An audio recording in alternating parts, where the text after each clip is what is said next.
Karuna Gopal, President of the Foundation for Futuristic Cities. Good evening to all of you. I work in the area of city development, especially in the area of policy reform, the government. So last 10 years, we've been working very closely with the governments, understanding their policies and frameworks, giving them frameworks. Now, I will give a very simple, practical perspective on the question the moderator asked about what will make India smarter than what it is today. Well, I think basically the first and the most important thing that India should do right now is to really aggregate its assets, both the tangible and the intangible. Just to give a simple perspective and an example, at this point in time, Indian companies, small homegrown companies, have with them hundreds of smart solutions.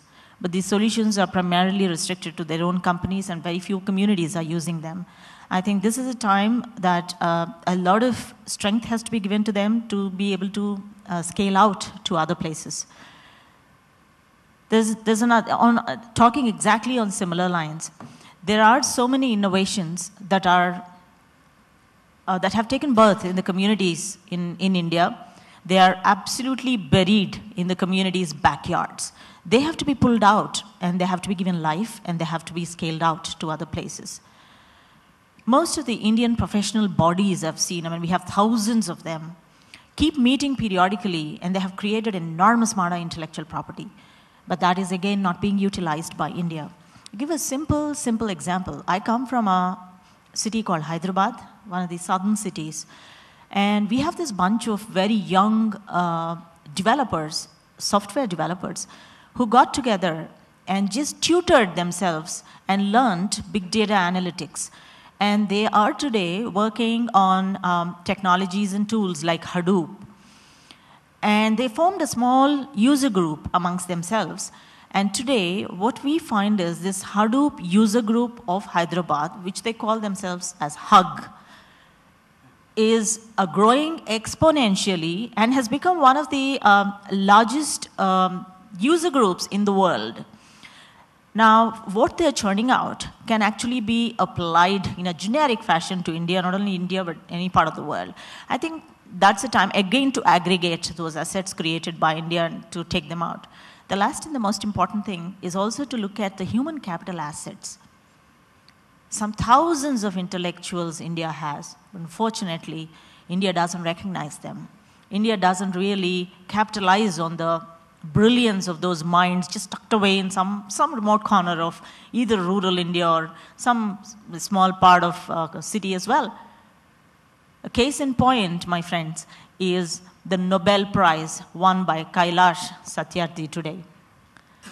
He has not been discovered by India, he's discovered by somebody else and gets the highest honor in the world. So India should now really start looking at its tangible and the intangible assets, capitalize on them to become smarter. Okay, Karuna, with your experience in consulting on smart cities, where do you see the next generation opportunities?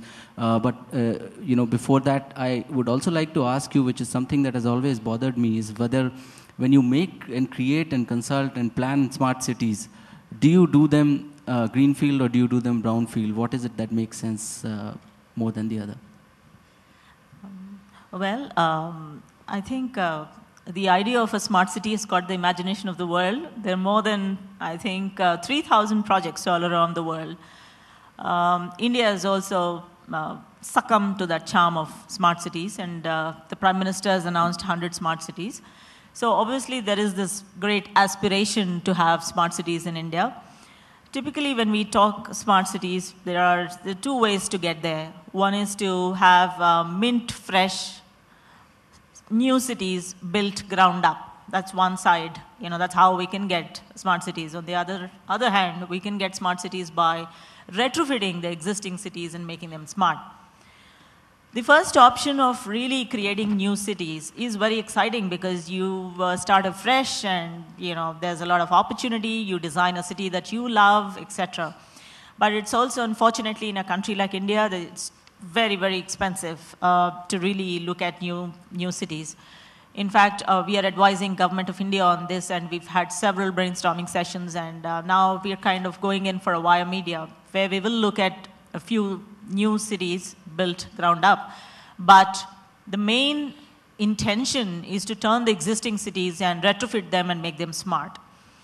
Well, when in either case, I see opportunities and opportunities for collaboration, technology transfer, getting funds in from UK and India contributing to your own aspiration. For instance, I did interact with the people who are managing your Future Cities Catapult. And I've had certain discussions with several other players in UK. So quickly, I'd like to talk about 4 or 5 areas of collaboration and opportunities. And while I do that, I will touch his point on whether greenfields and brownfields is important. Typically, when we look at a smart city, there are 2 ways to look at smart cities. The one is through the prism of technology. The other is through the prism of design. And in both cases, we both have great opportunities.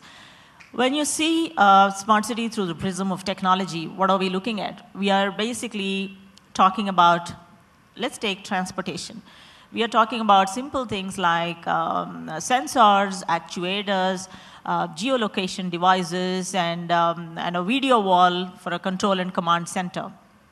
So any of your UK companies that are working in this area can certainly look to getting business in India, because control and command centers are the hot topics today in India.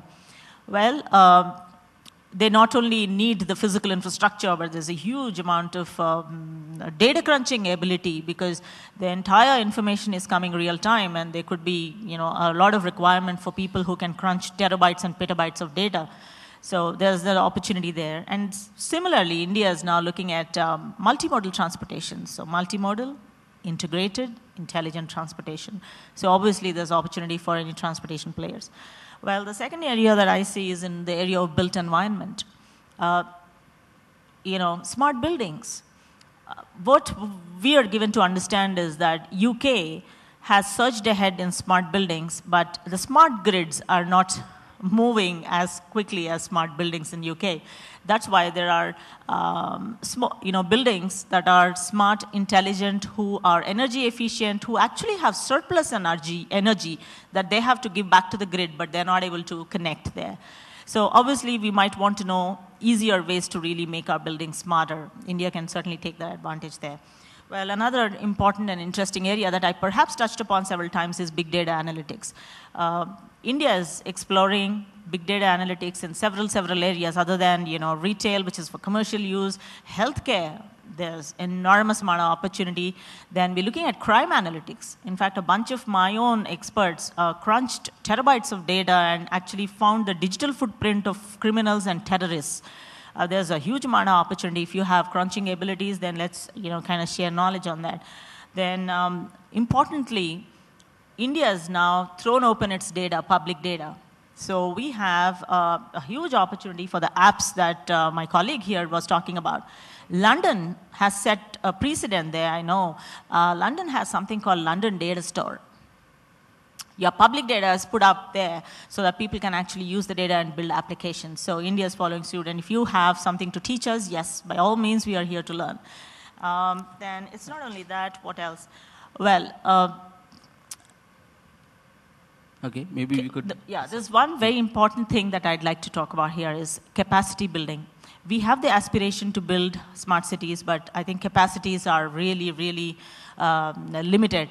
And if we have people who understand this game, then let's have knowledge sharing, let's have best practice tours. Most importantly, let's have immersion tours, because best practice tours have not really achieved much, but if you have immersion programs where people really understand and go through the process, I think India is going to gain a lot.